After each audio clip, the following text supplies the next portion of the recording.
अगर आपसे कोई कहे कि चलिए दुबई चलते हैं, तो आप कहेंगे कि मेरे पास टिकट के लिए पैसा नहीं है, जहाज़ से मैं नहीं जा सकता हूँ। लेकिन अगर वो आदमी आपसे कहे कि भाई जहाज़ से नहीं चलना है, हम लोग ट्रेन से चलेंगे, तो पहले तो आप उसके ऊपर से नीचे देखेंगे और फिर कहेंगे हाँ, गजब बात कर रहे हो।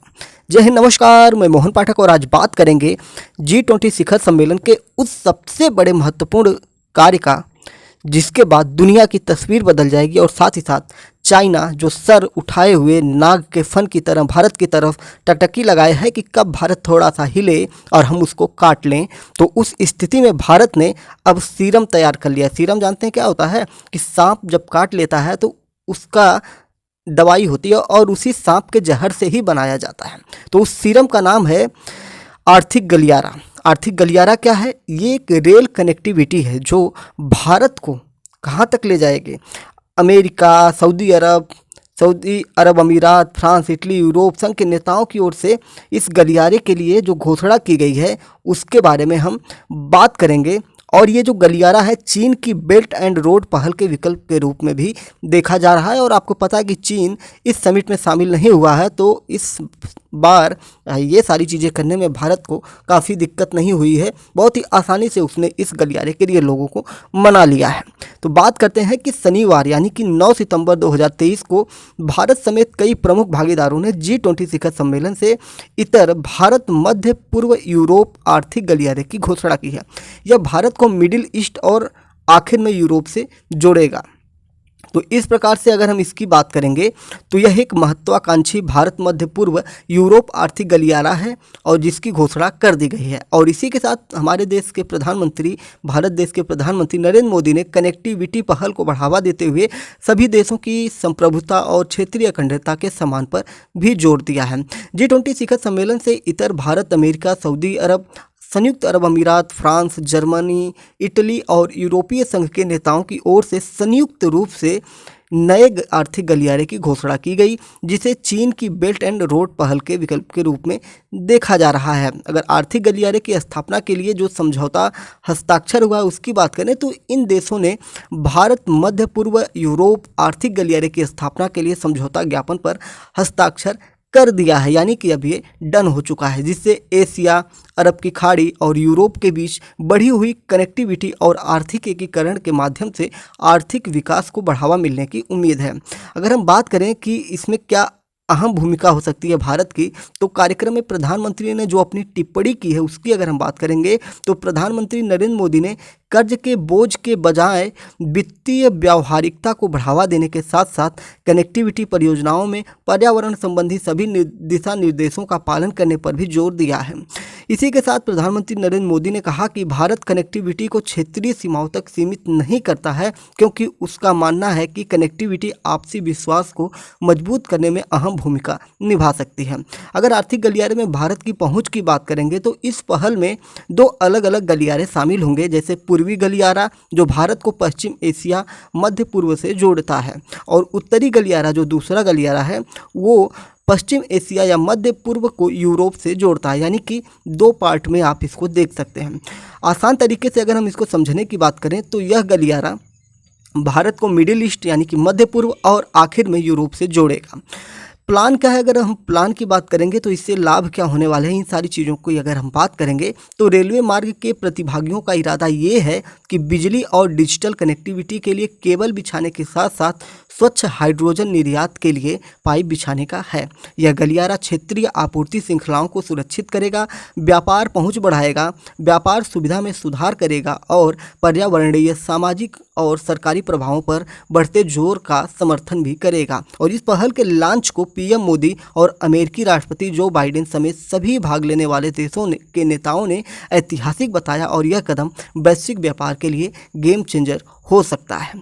तो इस प्रकार से आपने देखा कि क्या है आर्थिक गलियारा और निम्न और मध्यम आय वाले जो देश हैं उनको क्या फ़ायदा होगा।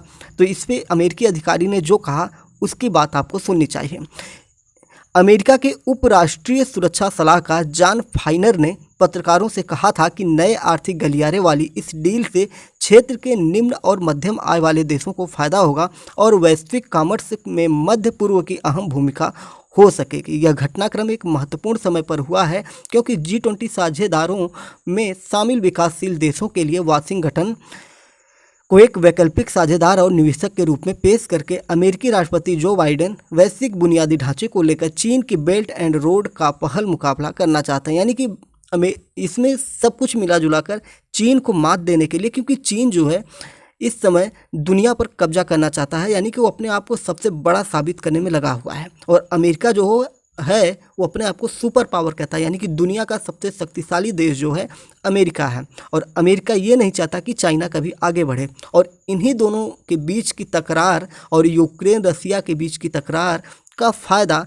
प्यार से धीरे धीरे सहला कर किस प्रकार से भारत ले रहा है। आप देख सकते हैं कि भारत वाले कहाँ जहाज़ से दुबई और यूरोप जाते थे, अमेरिका जाते थे, अब वो सपना आने वाले कुछ वर्षों में रेल यात्रा में बदल जाएगी। और आपको पता है कि जहाज़ से जाने में आप कुछ समय पहुंच जाते हैं, लेकिन पर्यटन की दृष्टि से देखा जाए तो बहुत ही महत्वपूर्ण होने वाला है। आप सोचिए कि आप ट्रेन से जाएंगे, समुद्र का लुत्फ़ उठाते हुए जाएंगे, तो ये सारी चीज़ें कितनी मज़ेदार होने वाली हैं।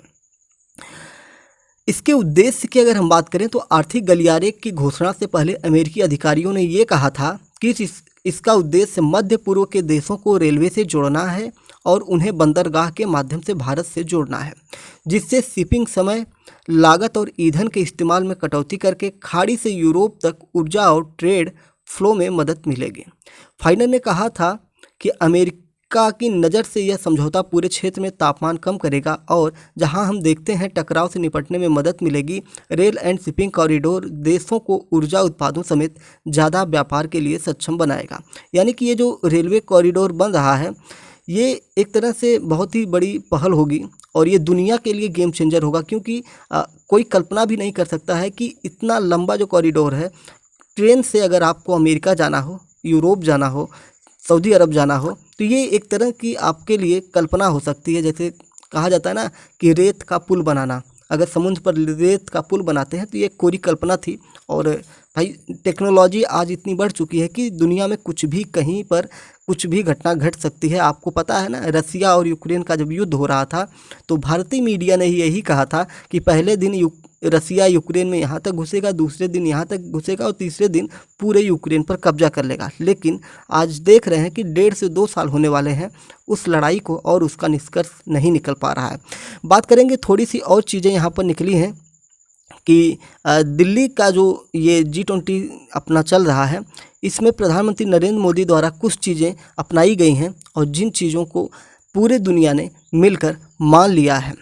और माना क्या है कि वसुधैव कुटुंबकम की जो बात करता है भारत, उस वसुधैव कुटुंबकम में कुछ चीज़ें निकल के आई हैं। अगर हम उनकी बात करेंगे, जैसे भारत ने एक प्रस्ताव पेश किया था रसिया और यूक्रेन के युद्ध को समाप्त करने के लिए, और सबको ये लग रहा था कि इस प्रस्ताव पर दुनिया के देश एक साथ नहीं खड़े होंगे, लेकिन भारत ने ये कर दिखाया और लोगों को बताया, समझाया, और जब लोग समझ गए फिर उसके बाद दिल्ली के इस G20 शिखर सम्मेलन में कितनी अच्छे से चीज़ें निकल के आई। अगर हम बात करेंगे कि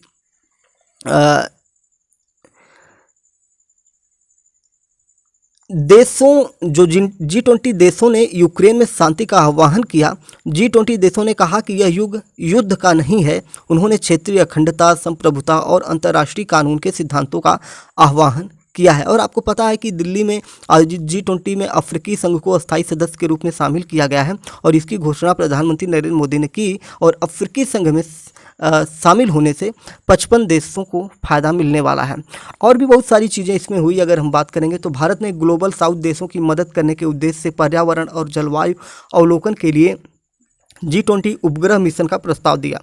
पीएम मोदी ने कहा कि G20 उपग्रह मिशन भारत के सफल चंद्रयान मिशन से प्राप्त आंकड़ों की तरह ही पूरी मानवता के लिए फ़ायदेमंद साबित होगा। भारत पर्यावरण और जलवायु अवलोकन के लिए G20 उपग्रह मिशन की शुरुआत करने का प्रस्ताव कर रहा है।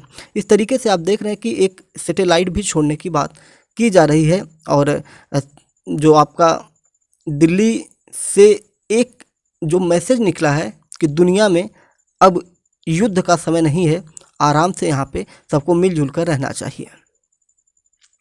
तो जिसकी हम बात कर रहे थे, भारत से सऊदी अरब और यूरोपीय संघ को जोड़ने वाले रेल और शिपिंग कनेक्टिविटी नेटवर्क की घोषणा जो हुई है, और साथ ही इकोनॉमिक कॉरिडोर को मंजूरी मिली है जिसमें 8 सदस्य देश शामिल हैं। तो उम्मीद है कि आपको सारी चीज़ें समझ में आई हैं। चैनल पर नए हैं तो चैनल को सब्सक्राइब करके हमारे साथ जुड़ सकते हैं देश और दुनिया की ताज़ा खबरों के लिए। और अगर आप स्टूडेंट हैं तो आपका करंट अफेयर भी यहाँ से तैयार होता रहेगा। जय हिंद, नमस्कार, भारत माता की जय।